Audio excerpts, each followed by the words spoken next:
Manda, eres como Peña Bebé, Carlos Cordero, mandando corazones. Es que en el fondo somos lo que nos choca, ¿no? Lo que te choca, te checa. Vaya. Entonces soy de frena, señoras y señores.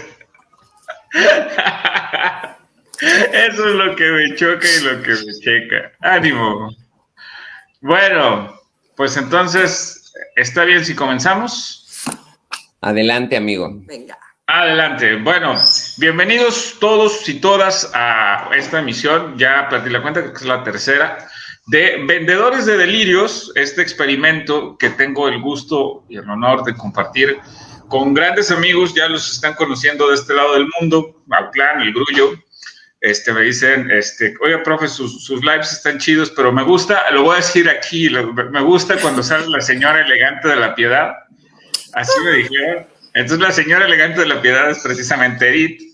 Y pues ahí anda. Saluda a la banda, Edith. Saluda a tus fans de acá del Grullo y de Auclán, por favor. Ni hao, un yun men. Estás hablando en chino. Ya vas a entrar en tema. No, qué alegría verlos y qué alegría estar juntos y que sea una tarde-noche de jueves, porque acá en La Piedad es jueves, y que la pasemos genial y compartamos estas ideas que venimos hoy a discutir con todos desde La Piedad, Michoacán. Perfecto. También anda por acá Carlos Cordero. Saludos desde Tapatilandia, con un calor horrible, pero ya aquí augura una lluviecita rica. Y bueno, pues seguro va a ser una tarde increíble. Que así sea. Y bueno, pues saludos también a Guadalajara y a La Piedad, a quien los sigue, a ustedes de sus respectivas redes. Ojalá que nos puedan compartir sus comentarios, sus dudas, sus sugerencias, sus opiniones sobre el tema que vamos a tratar, y estoy seguro que eso habrá de enriquecer profundamente esta transmisión, así como lo ha sido las anteriores, que la hemos pasado muy bien. Podremos seguramente participar y platicar plenamente. Entonces, ¿les parece que entremos en materia? Correcto. Me voy a permitir hacerlo. Carlos, ¿ibas a decir algo? No, nada, adelante, que justamente el honor de introducirnos al tema, pues es tuyo, dado que tú fuiste quien nos pervirtió con este bonito capítulo de la historia. Bueno, ya pervertido ya estaba, estoy fe de eso. En fin, bueno, a ver, déjenme platicarles y les voy a pedir que me recuerden. ¿Ustedes saben que se celebra el 21 de marzo? Pues... el día de la primavera. El 21 de marzo es tradicionalmente es el día de la primavera. Luego en Oaxaca, pues es el día de Pablo Benito Juárez García. Entonces ahí es casi sagrado, ¿no? Ok. Mi corazón está deshecho porque el 21 de marzo es mi cumpleaños y ninguno de ustedes estuvo a bien recordarlo. Pero gracias, amigos, no pasa nada. Y gracias a que el 21 de marzo es mi cumpleaños, mi papá que me dijo, oye, ¿qué quieres que te regale? Yo le dije, regálame un libro. Y él me dijo, ¿pero cuál? Entonces fui a una librería que es de mi amiga Miriam Luján, de acá en Auclán, que por cierto va a ser regidora, pero esa es otra historia. Y yo elegí el libro, me llamó la atención, conocía muy poco del tema, muy poco de Beatriz Rivas, que se llama Jamás Nadie, pero me llamó mucho la atención y entonces decidí decirle a mi papá que me regalara precisamente ese libro. Leí la historia y ahorita entraré directamente con ella, pero recientemente me volvió a ser muy significativa porque hace unos días nuestro omnipresente y omnipotente cabecita de algodón, Andrés Manuel López Obrador, encabezó un Torreón un acto memorable en el que pidió perdón a la comunidad china por un suceso ocurrido por allá por 1911. Y rápidamente lo ligué con este libro porque trata precisamente del mismo suceso y también por una situación que me llamó más la atención por encima de todo lo demás. Cuando solicitó perdón al rey de España, numerosas voces se levantaron en contra y dijeron, no manches, no podemos hacer eso, es hablar de ignorancia histórica. Cuando le pidió perdón a los mayas, dijeron, oye, no le puedes pedir perdón a una comunidad a la que ahorita le estás desbaratando su ecosistema con el Tren Maya. Y hubo numerosas críticas.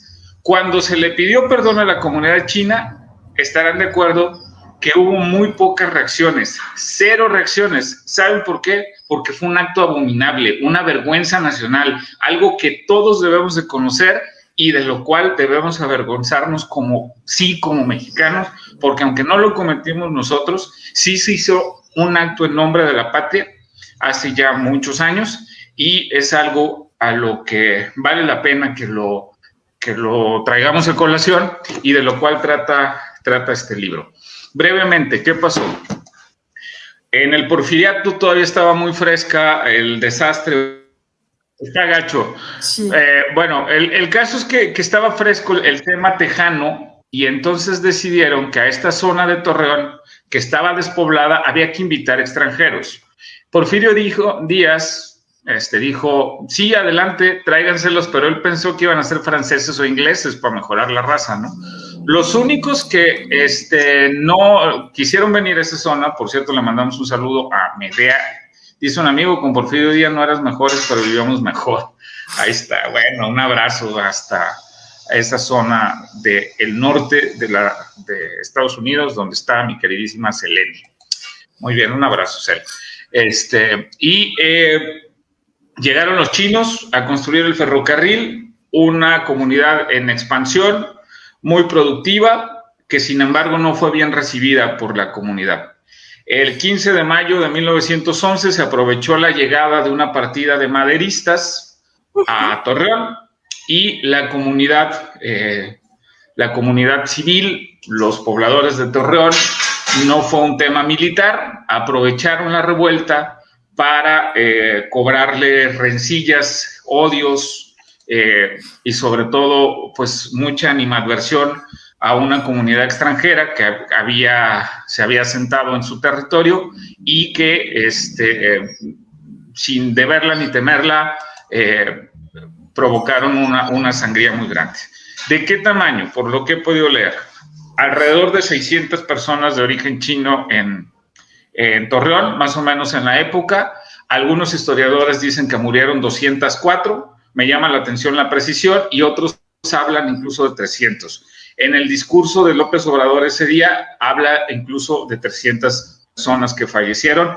Insisto, le echaron el pretexto al tema de la partida maderista que ingresó en la mañana, pero hay certeza de que fue en realidad la comunidad civil. ¿Quién se aprovechó para exterminar a los chinos? Compañeros. Pobladores en general de Torreón.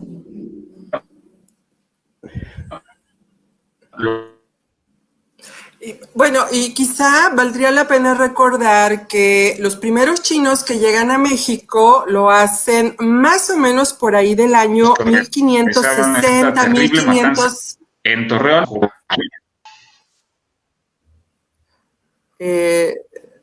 Bueno, deja sigo en lo que Carlos Efrén se recupera, ahí su internet. Sí, adelante. Y estaba comentando que los primeros chinos que llegan a México lo hacen más o menos entre el año 1565, 1570 y vienen en la famosísima nao de China y llegan a Acapulco. Son muy poquitos porque justo vienen a un asunto comercial, es decir, la invasión de productos chinos hacia el continente es más o menos de esa época y las relaciones son meramente comerciales, pero bien lo dices, Carlos Efrén, a mediados del siglo XIX, está sucediendo un desastre en China con las guerras del opio que los británicos provocan allá en la Manchuria.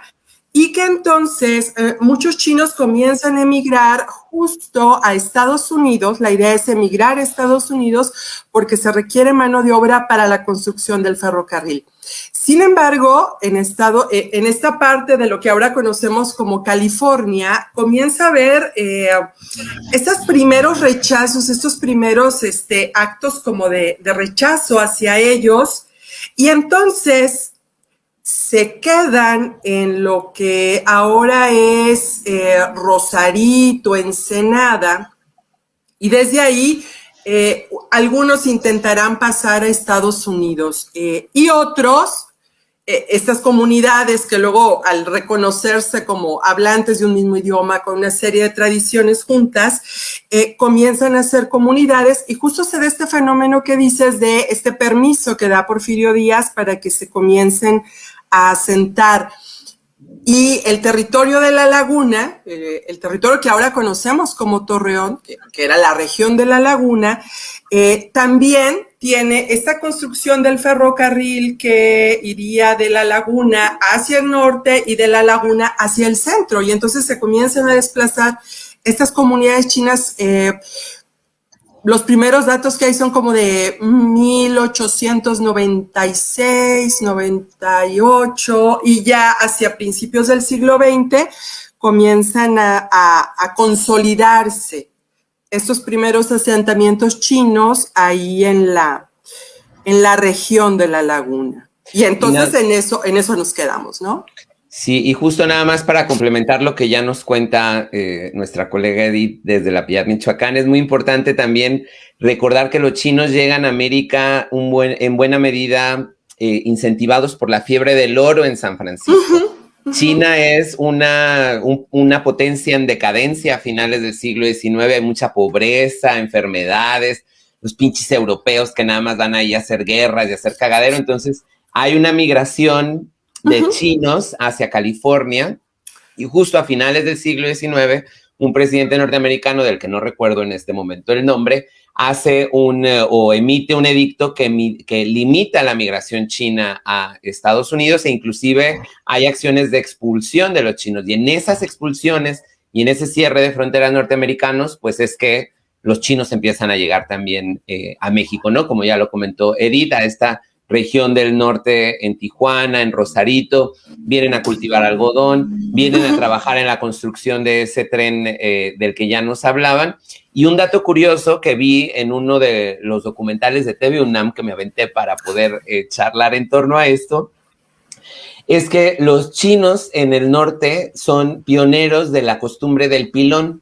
Es esto de darte un poco más después de tu compra en agradecimiento, pues es una práctica que le debemos a esa influencia de la comunidad china en nuestro país.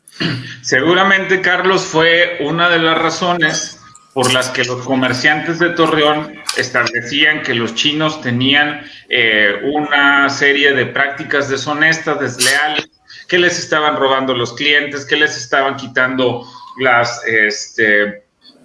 el comercio, los trabajos, y a partir de ahí se empezaron incluso a acuñar algunas frases que han perdurado hasta nuestros días. Chino cochino, está en chino, te engañaron como chino, y ver incluso que esta palabra es como casi un sinónimo de baja calidad, de decadencia y de trampa. Cuando la mayoría de los historiadores establecen que estas comunidades de las que hablaban, el libro de Beatriz Rivas explora la comunidad de Torreón, la de Mexicali y la de la Ciudad de México, como las tres más grandes. Y establecen que eran muy solidarios entre ellos, que daban más barato, que no cerraban a la hora de la siesta y que tenían una variedad de productos muy amplia, por la que los comerciantes locales sí, de alguna manera, pues se sentían en desventaja, lo cual me recuerda una situación muy reciente. Ahora con la pandemia, el montón de comerciantes locales apoya el comercio local, pero te vendieron 800 pesos una blusa que en internet está en 100 pesos. Entonces, óyeme, eso no tiene nada que ver con apoyar el comercio local, ¿no? Por ahí va el asunto. Oye, Carlos, y ese libro, el que tú comentas de Beatriz Rivas, ¿en qué, o sea, cómo es? O sea, ¿por qué te enganchó? ¿Qué te gustó? ¿Es novela? ¿Es crónica? ¿Es ensayo? ¿Cómo viene? ¿Cómo viene? Perfecto. Es momento de hablar entonces de Beatriz Rivas y de Jamás Nadie, porque aparte fue el punto de entrada, ¿no? 300 páginas, una novela editada por Alfaguara, en la que en términos generales tenemos dos protagonistas. Una historia que se teje en 1911 precisamente con Jan, que es un joven que vino de China en este contexto del que hablaba Carlos, huyendo de esta guerra generada por los ingleses, y algunos de sus familias habían huido a un país en América del cual no sabía ni siquiera pronunciar su nombre. México, decía una cosa así. Y entonces, acá ya tenían familiares, pero la novela inicia precisamente el 15 de mayo de 1911, él huyendo y sobreviviendo a la matanza de Torreón, gracias por ahí a algunos apoyos de algunos vecinos que ciertamente no participaron abiertamente en la matanza, incluso protegieron gente. Siempre hay estas historias, ¿no?, de humanidad en medio de la catástrofe. Y a partir de ahí teje toda una historia de un personaje, de una persona que vive una contradicción completa, constante. Por un lado, trata de adaptarse y mimetizarse con la cultura mexicana. Él desearía dejar de tener los ojos rasgados, desearía de dejar de llamarse Jan y llamarse Juan, para que no digan, oye, eso eres extranjero, vienes de lejos, y que le permitan integrarse. Al final, sin hacer spoiler, logra tener una familia, se casa con una mexicana, la mexicana lo quiere mucho, se enamora de él y tienen una hija. Esa hija es el segundo personaje y vamos viendo la historia en paralelo. Un capítulo habla un avance de Jan y en el mismo capítulo luego la historia de Mia Shen Pierer, a quien le llamaremos Mia, porque así es como su nombre mexicanizado, que ella quiere mucho a su papá, pero le extraña profundamente tener un papá tan mustio, tan triste, tan ido, tan poco conectado con la realidad. Ya en una viudez muy plácida, Mia hereda una serie de cartas y descubre que su papá es un sobreviviente de la matanza de Torreón, y a partir de ahí es un teje y maneje, pues, de cómo ella inicia un viaje. Contesten, por favor, pueden ser alguien. Perdón. Va a ser el banco. No pasa nada. Y también es un viaje espiritual, emocional, en el sentido de irse reconciliando. Voy a terminar mi reseña de esta novela, porque tú también tienes algo que hablar al respecto con otra novela que habla del tema, cómo ella descubre que es imposible, por vergonzoso que sea un suceso, cómo es imposible extirpar esa situación. Ella no puede extirpar la cultura china y no puede extirpar la cultura mexicana de su vida. Ella es lo que es, incluso por Torreón, por vergonzoso que haya sido, y que solo puede explicarse a partir de la cultura lejana de su papá, pero también su orgullo por haber sido chino, pero también el intento de su mamá por entenderlo, adoptarlo, hacerle notar que estaba bien. Un último comentario: cada capítulo está separado por algunos datitos que demuestran lo hipócritas que somos en México en relación al tema migratorio. Les doy solo un dato que a mí me resultó muy demoledor, en el sentido de que yo siempre lo asumí como un tipo abierto. Lázaro Cárdenas recibió a niños exiliados y expulsados por la guerra civil española. Sin embargo, le cerró la puerta legalmente a chinos, a gitanos, a hindús, básicamente por la misma razón. Y así al libro trae numerosos ejemplos de lo gran hipócritas que somos en México con el tema migratorio. Y en términos generales, esa es la historia de Jamás Nadie y las consecuencias más allá de lo familiar, lo nacional que pueda tener. Yo así me enteré del suceso de Torreón. no viene en los libros de la SEP, no es algo de lo que se hable, no es algo que yo supiera, y insisto, el hecho de que nadie se lo haya reclamado a López Obrador, que todo el mundo le reclama todo, dice buenos días y ya somos Venezuela, porque en Venezuela también dicen buenos días. Y dicen buenos días, entonces nadie se lo reclamó, absolutamente. Fíjate que en ese sentido, yo sí creo que hubo muy poco reclamo justo por eso, es decir, por la ignorancia hacia el tema. Yo llegué a esta temática por Julián Herbert, que el libro del que yo sabía se llama La Casa del Dolor Ajeno. Este libro lo tengo en Ciudad Guzmán porque justo te lo voy a prestar y no tengo ese, pero tengo otros aquí de Julián, de Ahora que imagino cosas o Tráiganme la cabeza de Quentin Tarantino, que son cuentos maravillosos. Yo venía leyendo cosas de él porque él publicó una novela que se llama Canción de Tumba, que es un asunto espiritual demoledor de duelo muy fuerte. Lo escribió cuando falleció su mamá. Y entonces, en ese momento, cuando los medios, ya sabes, comienzan a publicitar un libro, ponen temas y todo, y dije, no lo tengo que leer. Pues lo leí, me enganché y yo dije, quiero leer más de este señor. Y en una FIL, debió haber sido la FIL de 2017, seguramente, cuando lo compré, La Casa del Dolor Ajeno, justo pensando en este buen y triste sabor que me dejó Canción de Tumba. Y es un libro que se edita en 2015. Y el viaje, porque es un viaje que él hace, Julián Herbert nace en Acapulco, pero mucho de su vida la pasa en Torreón. Y entonces esta combinación del mar y el desierto y cómo influyen en su vida es como muy, muy poderosa. Y es un libro que no lo puedes catalogar ni como novela, ni como ensayo, ni como crónica, porque tiene todo eso. Todo. Tiene de todo porque él lo que quiere en un principio es recuperar cómo es la historia de la laguna y cómo es la historia de Torreón, pero comienza con la gente de a pie y entonces les pregunta si se acuerdan del evento de los chinos, ¿no? Y curiosamente que mucha gente de la laguna no tiene ese recuerdo, no lo tiene en esa memoria, incluso confunden fechas.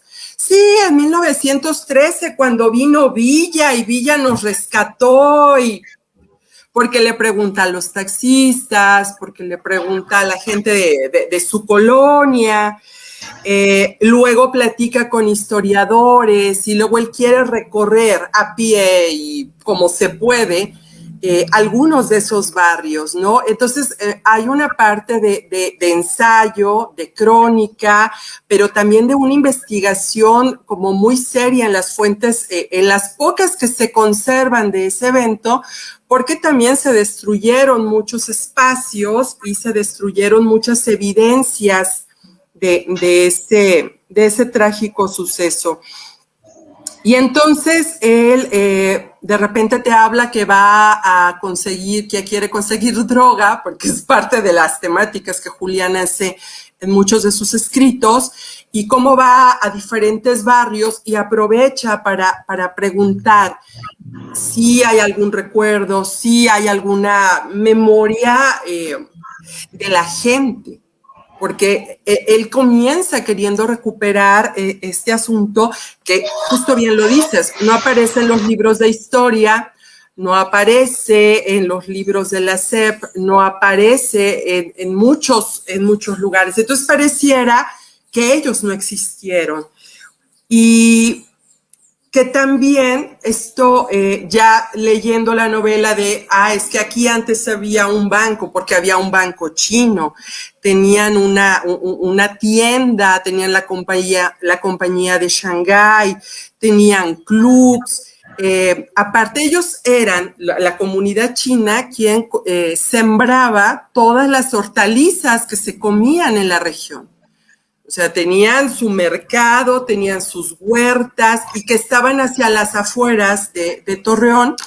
En ese momento me hubiera encantado tener un mapa como para ver en dónde estaban o qué región, porque ahorita, pues, la Laguna, pues, son 3 ciudades juntas, es Torreón, es Lerdo y es Gómez Palacio, ¿no? Sí. Entonces, ya ahorita como identificar esos espacios sería como complicado. Y que tenían un comercio muy sólido, muy consolidado, y entonces era una comunidad muy organizada y muy solidaria, ¿no? Y que ya desde 1906 había algunos intentos de, como de dañar, no de dañarlos, más bien como de correrlos, porque ya las campañas antichinas venían de la época de Porfirio Díaz y que sí, se va a juntar Mayo Trágico de 1911, desde el día 11, más o menos, desde el día 13, que comenzaron a llegar los maderistas encabezados por Benjamín Argumedo, que si mal no recuerdo, Antonio Aguilar tiene alguna película siendo él Benjamín Argumedo, Orestes, otro señor que se llamaba Sixto Ugalde y Epitacio Rea, que serán los que le acompañaban, y que claro, en la revuelta de los maderistas, pues sí, estos odios y estos corajes van a surgir y van a provocar esta tragedia, y no se le puede llamar de otra forma más que genocidio. Hay quienes hablan, como tú bien dices, de más o menos 303 muertos, pero la comunidad china en ese momento rondaba entre los 600 y 800 chinos en el lugar, ¿no? Y que sí, fueron asesinados con una saña, con un odio, que si lo hicieran película nos horrorizaríamos. Sí, sí, no. De lo sangriento que fue el evento. Y que luego pareciera que sí, claro. Y que con eso con esa parte es con la que quiero terminar, ¿no? Es decir, y que de repente pareciera que nos dio amnesia a todos, porque entonces ya se dejó de hablar de ese tema, ¿no? Es que de verdad, fue tanta la hazaña que preferimos borrarlo de nuestra memoria, como en este asunto de amnesia selectiva. Ándale. Beatriz Rivas retrata ahí un pasaje en el que 2 niños juegan al fútbol con una cabeza. Uh-huh. Y la cosa es, incluso eran niños, y la comunidad en ese momento no hubo un adulto que le dijera: mijo, eso te vas a condenar en el infierno por hacer eso. Bueno, y un último comentario antes de escuchar a Cordero, porque seguramente tendrá mucho que decir. En su discurso en Torreón, el presidente López Obrador citó el libro de La Casa del Dolor Ajeno. La citó en su discurso. Prueba de que el tipo lee, ¿no? O por lo menos le pasaron bien el dato. Y que déjame nada más terminar esta parte. Es muy agradable leer ese libro, digo, aparte del horror que te genera, porque te va combinando estas visiones del Torreón de hoy, del Estadio Santos, de por qué el Santos es un equipo importante ahí, y te debo una caguama, no se me olvida, pero también de todo este dolor que se generó en esa comunidad y también de todo ese olvido, ¿no? De todo ese olvido que el evento mismo provocó, ¿no? Cordero de Dios. Oigan, pues qué padre. El pecado de la matanza. Les quitaré el pecado de la matanza y del sensacionalismo, porque me parece muy padre que nos aproximemos a acontecimientos históricos a partir de obras literarias o de manifestaciones artísticas. Como ustedes saben, en Lucita Te Capacita yo soy maestro de historia del alto peinado y de la colorimetría en el cabello, pero al final, pues la historia siempre es un elemento con el que tenemos una relación conflictiva, ¿no? Porque por un lado, nos puede causar mucho orgullo al, qué sé yo, exaltar las batallas, los triunfos de las comunidades, o por otro, podemos ocultarla, como es el caso de esta matanza de chinos. Yo he de ser sincero y no he leído ni uno de los dos libros, pero el acontecimiento sí que lo tenía en el radar en alguna de las clases de historia que tomé, sobre todo de historia del norte de México, y me parece un fenómeno, pues sí, muy funesto en el sentido que nos comparte Efrén, de que la hazaña con la que los mexicanos se encajaron con los chinos, pero creo que también habría que colocarlo en su contexto histórico, y es que estábamos en medio de un ambiente caótico que era la Revolución Mexicana, en la que pues todos prácticamente le entraban contra todos, ¿no? Y igual como mataron a los chinos, mataron a los villistas, luego a los zapatistas, luego a los cardenistas, y así sucesivamente. Exactamente. ¿Qué es lo que a mí me llamó más la atención cuando nos propusiste este tema, Efrén? Es precisamente ese ejercicio de memoria y ese ejercicio de reconocimiento de un pasado que es incómodo para nosotros, pero que vale la pena traerlo al presente y reflexionar sobre él. A veces mis alumnos de historia dicen, sí, maestro, es que tenemos que aprender historia para no volver a repetir las cosas del pasado, ¿no? Y la verdad es que esa es una aspiración muy grande porque hemos sido idiotas desde hace como 5,000 años y seguimos repitiendo muchas veces, el mismo suceso, pero lo que sí nos puede servir es para conocernos mejor y entender mejor por qué actuamos de la manera en cómo actuamos. Y esto lo ligo, Efrén, con algo que mencionabas hace rato acerca de la hipocresía mexicana con la migración, ¿no? Y es que es cierto, si nosotros analizamos las estadísticas de la población extranjera que reside en México, somos uno de los países que menos extranjeros tenemos en nuestro país. Y eso en buena medida es porque como comunidad somos poco abiertos a recibirlos. Seremos muy serviciales para atenderlos en el turismo y para invitarles una copita de tequila un día y armar una buena fiesta, pero que no vengan y se instalen acá, ¿no? Porque además nuestros códigos comunitarios pues son tan peculiares que no siempre se pueden adaptar todas las culturas, ¿no? Entonces, en ese sentido, creo que algo que rescato de estas dos obras que nos comparten y que estoy seguro que pronto leeré alguna de ellas para poder sumergirme en ese mundo fantástico de la literatura a propósito de la historia, yo creo que lo que nos dejan es eso precisamente, una reflexión sobre ese reconocimiento de lo poco amigables que somos, pese a que somos una de las naciones que más personas migrantes expulsan, ¿no? Como ustedes saben, hay casi 30 millones de mexicanos viviendo en nuestro país vecino, amén de otros tantos que debe haber esparcidos por el mundo. Y entonces, pues sí que nos plantea un dilema para trabajar, para pensar y reflexionar como sociedad, ¿no? Muy bien. Bueno, pues fíjense que les quiero comentar también otra referencia a la comunidad china que recordé. En la investigación que hizo Diego Enrique Osorno, un tipo del que igual en algún momento cuando me toque de nuevo proponer algo, muy probablemente lo voy a proponer, en el libro El Cártel de Sinaloa, la historia política del narco, recuerda que los orígenes funestos de la plantación de marihuana y opio se daban desde siempre, ¿no?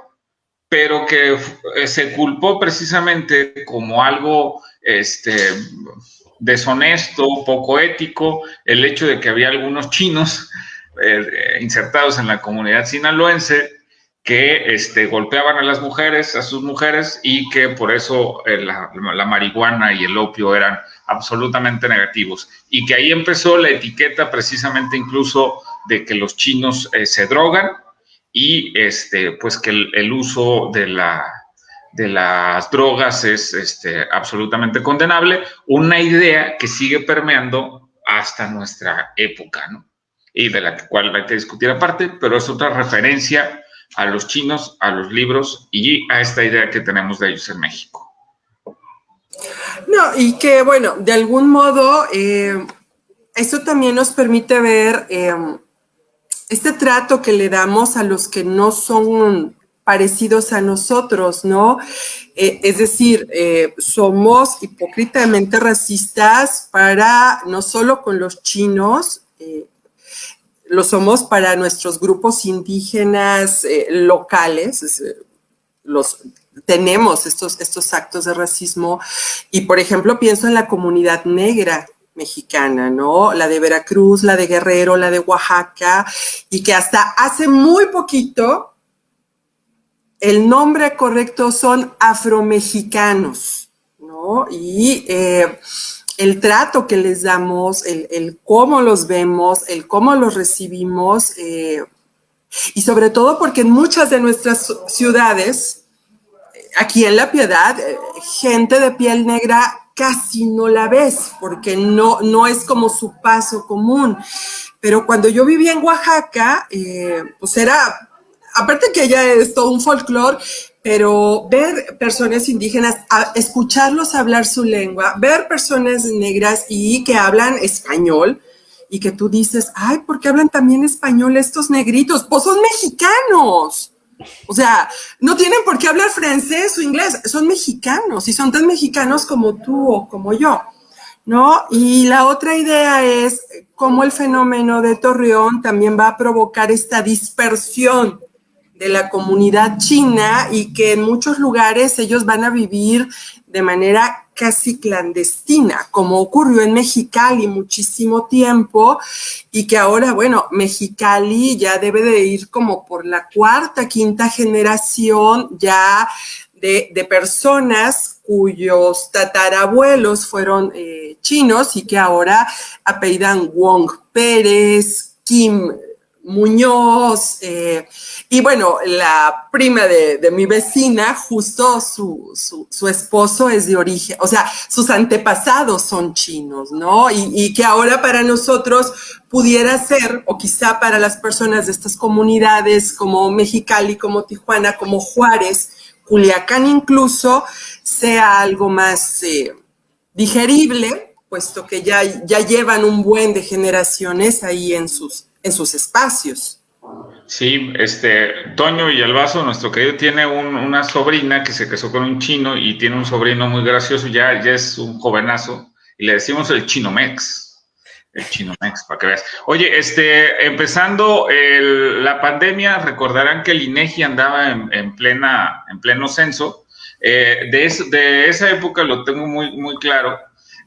Salió que el 2% de la población mexicana es afrodescendiente, el 2% de la población es afromexicana. Y quiero aprovechar este tema. La verdad es que les quería poner esta pregunta, que es casi un buscapié hacia el final, pero me parece un buen momento. A ver, venga.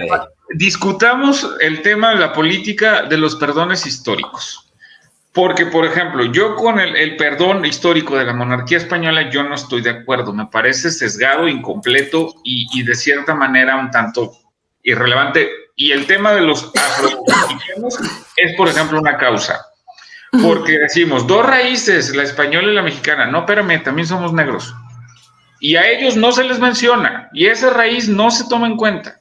Entonces, creo que no va por ahí. Pero quiero preguntarles, ¿qué opinan de la política de perdones históricos promovida por el gobierno federal?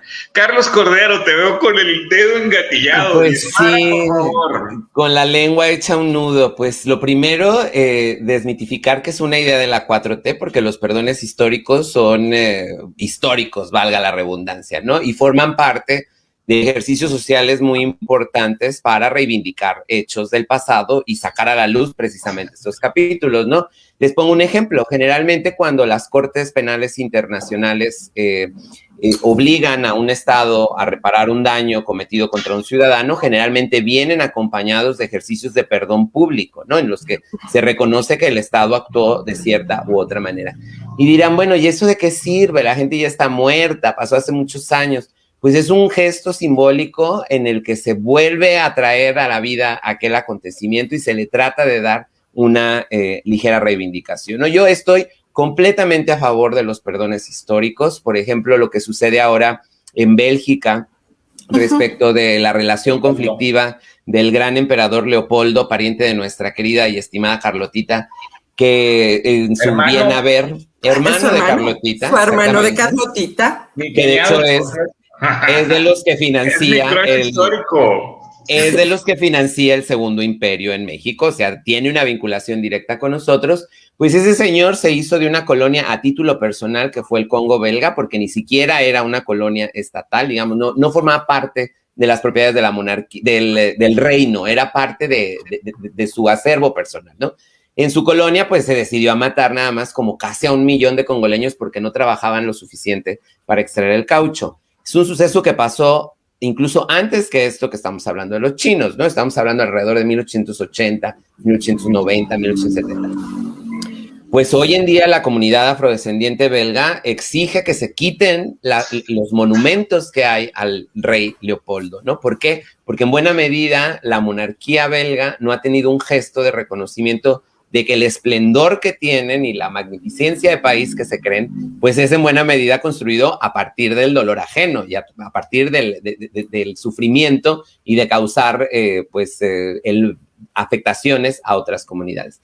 En ese sentido, creo que es muy válido, ya que lo pones sobre la mesa, que la corona española tuviera tal vez no un perdón en el sentido victimizante, martirista, porque no se trata de eso, se trata de un reconocimiento sobre el esplendor de la monarquía española sostenido en el sufrimiento de los mexicanos, y no hablo de los mexicanos como tal, de todos los pueblos de América, ¿no? No tendría por qué pedir perdón solamente por lo que hizo aquí en México, tendría que hablar de lo que hizo en Cuba, de lo que hizo en Filipinas, de lo que hizo en Perú, qué sé yo, ¿no? Entonces, yo creo que son ejercicios interesantes porque nos ayudan a tener una mirada crítica y eso nos mueve a poder reflexionar mejor el futuro que queremos, ¿no? Cuando empecemos a reconocer que hay capítulos muy tristes de la historia y que los traigamos al presente, pues tendremos más cuidado de, con las cosas que estamos haciendo, no cagarla, ¿no? O al menos no cagarla en el mismo sentido. Y eso yo creo que es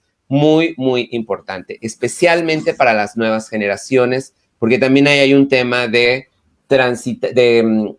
¿cómo se llama? Como de relevo generacional, no de transición, de transferencia de la experiencia comunitaria a través de las generaciones. Y en ese sentido yo creo que todos nos gustaría que nuestros descendientes conocieran qué fue lo que pasó con nosotros y conocieran qué fue lo que pasó con nuestros antepasados. Si no hacemos estos ejercicios, pues estas nuevas generaciones podrán tener ideas falsas que luego las lleven a decir barrabasadas como las que dijo el presidente argentino la semana pasada, argumentando que ellos eran, pues, 100% europeos, ¿no? En un saludo al señor presidente argentino. Saludos a Argentina, y en un acto, además, te voy a decir, bien clasista y de falsa conciencia de clase, que es un concepto que a mí me encanta, porque él se siente conectado con los italianos que emigraron a finales del siglo XIX a Argentina, ¿no? Entonces uno desde nuestra incredulidad e ingenuidad diría, ay, no, pues si vienen de gente muy fifí, pues al final son italianos, pero en ese momento Italia era lo peor que había en Europa, era una nación que ni siquiera estaba consolidada, ¿no? Entonces también es, o sea, no tiene nada de sentido esa frase que dice el presidente argentino para sentirse distinto de sus hermanos latinoamericanos. No, y ¿sabes qué? Que un historiador argentino saca la lista de las comunidades originarias que viven en toda la franja argentina. Resulta que son como más de 10, son entre 18 y 30 comunidades, ¿no? Desde quienes están en Patagonia, quienes están en la zona de La Pampa, los que están pegados al Paraguay, al Uruguay. Entonces, la lista de comunidades indígenas es impresionante. Y yo me iría más por esa parte a la pregunta que hace Carlos, porque luego pensamos que cuando los españoles vinieron acá, pues nomás eran los aztecas, ¿no? O el pueblo de Tenochtitlán, y habría que entender nuestra historia, y que nuestra historia no es única, no es una, y no es una comunidad. Es decir, creo que también tendríamos que revisar nuestros pueblos originarios, y que nuestros pueblos originarios son tan diversos, tan complejos, tan profundos, y entender que las aportaciones de la comunidad maya, de la comunidad olmeca, que muchos de ellos ya ni siquiera estaban, ¿no? Pero ¿quiénes estaban en 1521? ¿Y quiénes eran chichimecas? ¿Y por qué a unos pueblos de Tlaxcala les decimos traidores y a otros no? Y entonces habría que revisar profundamente esta nuestra historia. Y nuestra historia reciente y nuestra historia muy del pasado, ¿no? Yo cuando llego a vivir aquí a Michoacán, comienzo a entender el poderío del imperio purépecha y que llega hasta Guanajuato incluso, ¿no? Que muchas de las comunidades que ahora están en el estado de Guanajuato eran dominadas por el señorío purépecha y que ahora yo veo a las comunidades que siguen aquí con una de dificultades, con una de desprecios, con una de ninguneos, cuando tienen una cultura y una tradición maravillosa, que suceden cosas similares en otros espacios, que son despojados de sus recursos naturales, como los yaquis y los seris en Sonora, del recurso del agua, por ejemplo, lo que viven los tarahumaras, lo que viven, o sea, y tendríamos que comprender esa complejidad y entendernos en esa complejidad, ¿no? Porque, pues no nomás éramos hijos de Huitzilopochtli. No, para nada. Entonces, entendernos en esa complejidad, ¿no? Y pienso también en las comunidades musulmanas que viven en Chiapas, por ejemplo, que son poquitas, pero ahí están, ¿no? Y cómo son tratados y cómo son también de repente segregados del colectivo, ¿no? Entonces, sí es muy complejo, muy complejo. Sí. Mira, Carlos, déjame puntualizarlo. Yo no estoy en contra de la política de los perdones históricos en lo general. Solo, concretamente, por ejemplo, el tema del perdón histórico con España, me parece, como dice Edith, que es necesario complejizarlo. Mira, uno de nuestros espectadores, Raúl Gabriel, que entiendo que es amigo de Edith, dice, bueno, cuando los españoles dominaron México, eran reyes austriacos y ahora son de Francia. Es decir, no hay propiamente como una congruencia histórica. Y tampoco es que yo me sienta azteca. Yo vivo en una comunidad, en un territorio que no era dominado por los aztecas, que era dominado en todo caso por los otomíes, y que los aztecas fueron bien ojetes con los otomíes. Entonces, si llega una potencia externa a pelear contra una nación que en ese entonces me oprimía, oye, no manches, pues casi los veo como compas, ¿no? Yo lo que no estoy de acuerdo es... prende tu micro, porque si no, no lo vamos a entender. Lo que yo no estoy de acuerdo es que decir, dominaron a los aztecas. La guerra fue contra los aztecas y no todo México era azteca. No. Bueno, no nada más fue contra los aztecas. Y es que ahí es en donde hay que reconocer ese valor del perdón y hay que reconocer esa necesidad, porque después nos podemos quedar en esta etapa nada más de la historia. Como Tomí podría decir, españoles, qué chido que me vinieron a librar de los aztecas, pero los españoles se chingaron a todos por igual, ¿no? O sea, los otomíes también terminaron muertos de viruela, terminaron expropiados de sus recursos y terminaron segregados a pequeñas comunidades que todavía hoy en día seguimos segregando y no queremos integrar.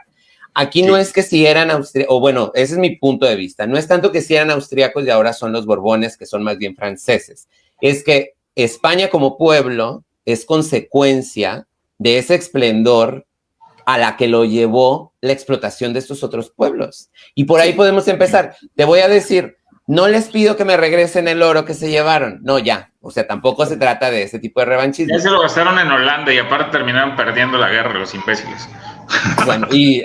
Bueno, pero entonces, por lo menos necesito que el día de hoy los españoles pudieran tener este tipo de consideraciones. ¿Por qué? Porque entonces la siguiente vez que las empresas transnacionales vengan a querer a volver a abusar aquí de México, se lo van a pensar dos veces, ¿no?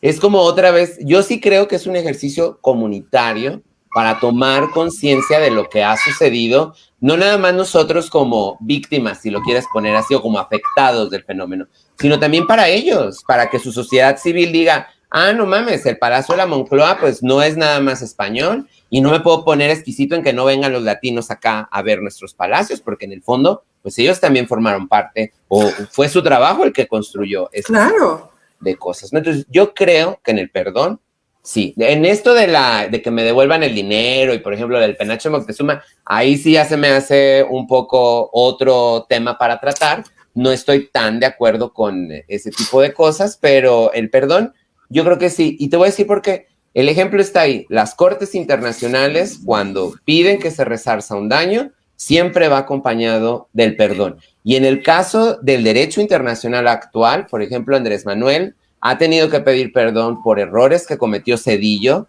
Calderón tuvo que pedir perdón por cosas que cometió Salinas o que cometió de la Madrid, Peña Nieto tuvo que pedir perdón por cosas del pasado, porque no es la figura individual, ¿no? Es la estructura, es como todo ese gran proyecto, exactamente. Va, está bien. Y yo le sumaría una cosa más, Carlos, que sirva para replantear la relación. Porque, por ejemplo, el perdón a los chinos me queda claro que está plenamente justificado, pero que también nos sirva como sociedad como para decir, tengo que reestructurar mi relación con esta comunidad y también con los españoles, pero lo que en el fondo no estoy de acuerdo es con esta postura como de víctima y a la que tú mismo hacías referencia, sí de reconocimiento histórico. Puede ser que el tono con el que ha hecho la petición el presidente no sea el más acertado. Pero véanlo, hoy, hablando de perdones, Canadá en estos días está metido también en un lío gigantesco porque encontraron miles de osamentas de niños indígenas en colegios que eran como conventos católicos a los que se llevaban a los indígenas para occidentalizarlos y luego regresarlos a sus comunidades. Canadá está pidiendo perdón y el presidente de Canadá pide que la Iglesia Católica pida perdón sobre esas cosas, ¿no? Entonces, es como este ejercicio. Y nada más para cerrar, Edith, antes de darte la palabra, lo decíamos cuando planeábamos esto, ¿no? El cliché en torno de los chinos sigue estando presente en la comunidad mexicana y nosotros tres que estamos aquí dialogando hoy con mucha tranquilidad, hemos sido vacunados por la tecnología china y por un gesto de amabilidad de la comunidad china que nos donó sus vacunas. Le podemos poner, sí, que trae ideología y que nos quieren jalar. Bueno, como haya sido, Alemania no lo hizo, ni Inglaterra lo hizo, ni Estados Unidos lo hizo de primer momento. Entonces, sí vale la pena todos esos ejercicios para que entonces digamos, entonces la CanSino no es que sea una vacuna chafa, pues, ¿no? Es también un gesto de comunidad y cosas padres. Siento que por ahí va la reflexión. ¿Cómo esa idea de que es chafa permeó incluso hasta ese nivel? Oigan, ya incluso puede ser, incluso para ir cerrando, no lo sé, pero nuestra comunidad mostrarlos y que los pudiéramos comentar. Concretamente, por ejemplo, de Laura Villavicencio dice: muchas felicidades por tratar estos temas que no están en el imaginario colectivo. Gracias, Laura, muy amable. Había otro por acá, una pregunta incluso la misma Laura, nos dice: ¿qué relación tienen estos chinos con los que se fueron a Baja California Sur? Son los mismos, ¿no? Son los mismos, son los mismos. Son los mismos, es la misma comunidad.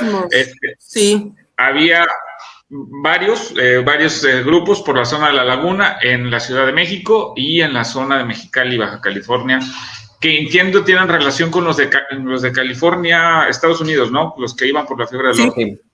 Chinatown en Los Ángeles. Está bien bonito. Vayan a verlo cuando puedan. Bueno, a ver, dice Selene.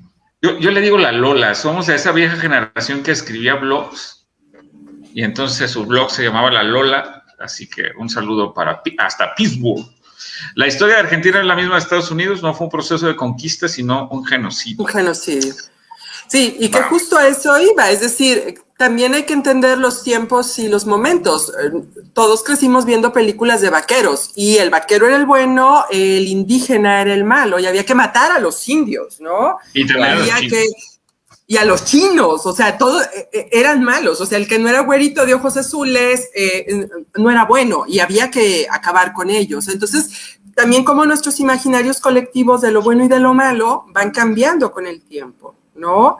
Y que ahora con esta famosa cultura de la cancelación luego se ponen también como muy delicados, ¿no? O sea, habría que entender que las películas de vaqueros respondían a una realidad en un momento con una ideología y con una forma de entender el mundo que ahora nosotros podemos criticarlas y hablar de ello porque vemos las cosas desde otro punto de vista, entendemos el mundo desde otra óptica y que nos sirva para reflexionarlo, ¿no? Que nos sirva para repensar estas relaciones que tenemos con nuestras comunidades indígenas, pero también para con los extranjeros que vienen a México, porque ahora en muchas de nuestras ciudades tenemos restaurantes chinos atendidos por población china, ¿no?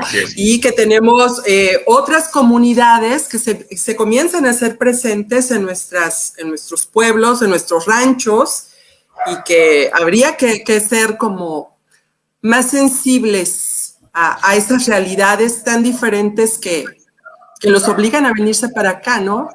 Y que no nos olvidemos también de nuestra comunidad en el exilio o de la diáspora mexicana, ¿no? Es una de las cosas, cuando se habla de migración, o sea, creo que Turquía es otro de los países que también tiene montonales de millones de ciudadanos viviendo en Alemania, por ejemplo, pero el caso mexicano y de Estados Unidos es abrumador, es gigante, ¿no? Entonces, también nosotros tenemos que ser sensibles, pensando que hay que promover estos valores de la apertura, del diálogo, del reconocimiento, pues pensando que un día también se los vamos a tener que pelear por ellos, por nuestros connacionales en el extranjero, ¿no? Claro. Yo prefiero un libro vaquero que las películas de vaqueros. A mí las películas de vaqueros son mi infancia, o sea, ahí sí, yo todas las del John Wayne y todas esas, pero igual, o sea, las veo ahora y las disfruto y entiendo el momento histórico que querían contar, ¿no? Y esa relación que querían contarnos. Sobres. Laura Villavicencio, también hay historias de maltrato a ciudadanos chinos que llegaban en barco de carga a Yucatán, concretamente a Mérida. Claro, Mérida es otro punto de encuentro con Europa, bien gacho. Bueno, no bien hecho, bien marcado. Fíjense, incluso les comparto así, porque la cultura de taurina, en la zona de la península, la zona taurino está muy desarrollado y las plazas de primera suelen tener más ganaderías europeas que lidiar ganado mexicano, porque están más cercanas incluso culturalmente, pues por su... Ahí, Selene dice, hay una institución histórica que dice que los Altos, que dice que los Altos de Jalisco fueron fundados por judíos exiliados de España, a propósito de los musulmanes de Chiapas, pero ya lo desmitificaron, ahí incluso con estudios genéticos, ¿no? Sí. Así los güeritos de los Altos ya son güeros de los Altos porque son guapas, pueden sentirse orgullosos. Eran franceses, también esa es otra historia. Los güeritos de los Altos eran lo más salvaje de Europa porque los chichimecas y los de Tonalá de aquí no se dejaban conquistar y la corona tuvo que mandar traer gente todavía más salvaje europea para que se echaran a estos. Bueno, felicidades por la conversación y gracias por su tiempo. Saludos a Edith. Salúdalo porque nomás... Mi amigo Gerardo, salud. Ya en un mes ya brindaremos así de salud, bien bonito. Sería interesante una charla sobre el sionismo y Palestina. Este hombre quiere ver el mundo arder. Arder, sí. No. Muy bien. No. Yo le entro. Muy bien. Bueno, estamos cercanos ya a la hora de transmisión. Hemos hablado, creo que el suceso histórico que nos convocó se abordó, sus raíces hacia atrás, sus consecuencias, libros que les podemos sugerir y de los cuales podemos estar más enterados. Entonces, pues de mi parte, yo digo que hablamos en chino y hablamos bien. Mira, dice Marta que los cagas con los tonaltecas. Deténganme mi jarrito. Uy. No, yo soy fan de los tastuanes. Claro que sí. Estoy emparentado con ellos. Ay. Y de manera muy cercana, aparte. Está bien, yo también. Bueno, ¿quieren ir cerrando, dando su conclusión de esta charla? Edith, pues, Carlos. A ver, pues ya, ahí voy, porque ya abrí la boca. Pues miren, en conclusión, qué padre que se fomente la lectura, porque la lectura también nos da espacios para reflexionar acerca de la historia, y si te interesa la historia, pues también la puedes conocer a partir de los libros, ¿no? Creo que la gran reflexión que me llevo el día de hoy, pues es eso, ¿no? En pensar que el mundo sobre el que estoy parado no se construyó ayer y tampoco puedo apropiármelo o sentirme dueño de él, porque pues mi paso por la historia mexicana apenas lleva 36 años, ¿no? Es cuando tenemos una historia muchísimo más amplia. Entonces, yo invito a la gente a que conozca más sobre la historia, a que sigamos reflexionando sobre los temas de la tolerancia y nuestra relación con el otro, que es diferente. Ahorita, esta vez y la pasada hemos hablado de nacionalidades, pero también podemos hablar de religiones, de maneras de vivir, de preferencias, de gustos, ¿no? Y por último, recomendar otro buen libro que no tiene mucho que ver con genocidio y con estos temas xenófobos, pero en donde hay chinos de protagonistas, que es una novela policíaca que seguro Edith conoce, que es El complot mongol, en el que los chinos quieren matar al presidente mexicano. Entonces, se las dejo por ahí. Edith está además mostrando una de las ediciones más bonitas que está ilustrada a manera de cómic, y esto se desarrolla en una tienda de comerciantes chinos en la Ciudad de México. Entonces, ahí están las invitaciones para que ustedes pues sigan explorando el mundo de la cultura y de los libros. Muy bien. Sí. Y bueno, yo también decirles que hay sobre la comunidad china en Mexicali, hay una novela hermosísima que se llama Ojos de Lagarto, que es de Bev, que mezcla fantasía y realidad y habla precisamente de la Chinesca, que es este barrio subterráneo que está en Mexicali, que ahora ya es una atracción turística. Comentarles de la película de Alejandro Springel, que se llama Sonora, donde sale Joaquín Cosío, que es una película muy chiquita, muy cortita, pero que aborda estos temas del racismo, de los chinos.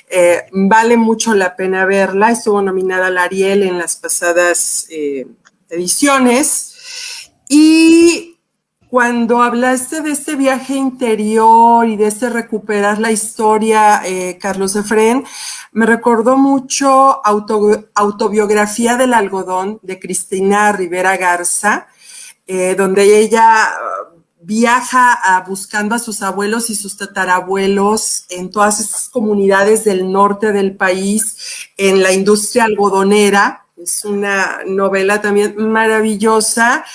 Y esta, que se llama El Samurái de la Graflex, que es de Daniel Salinas Basabe, es la historia de Kingo Nonaka, que anduvo con Pancho Villa en la Revolución y se convirtió en su fotógrafo oficial, un japonés que vino a México, un japonés, también es maravilloso. Entonces yo creo que tenemos ahí un montón de oportunidades de conocernos, de reconocernos y de tratar de entendernos como con unos ojos más blanditos, más suavecitos, ¿no? Yo me iría por ahí y pues ánimo, que esto apenas va empezando. Muy bien. Bueno, pues yo hago un llamado, por supuesto, a que quien nos vaya a ver posterior, porque hay un montón de gente que nos ve posterior. La mayoría de los consumos de estas transmisiones son después.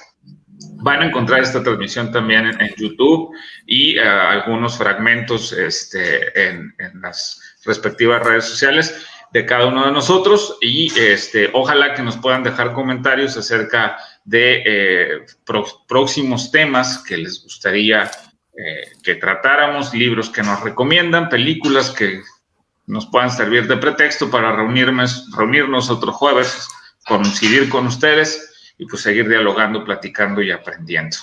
Les agradezco mucho, jóvenes. La pasé muy bien. Sobre todo por lo de jóvenes. Y fíjense que no se alcanzó a ver, pero ¿ya vieron? Bruce Lee. Yo tú Bruce Lee. Y Bruce Lee. Vámonos, pues. Claro. Claro, la cultura oriental muy insertada en nuestra vida. Cordero, Dios te bendiga. Muy bien. Edith, mucho gusto saludarte. Un gusto y muchísimas gracias a todos los que nos están viendo. Así es. Nos despedimos. Pasen buenas noches, sean felices. Hasta luego.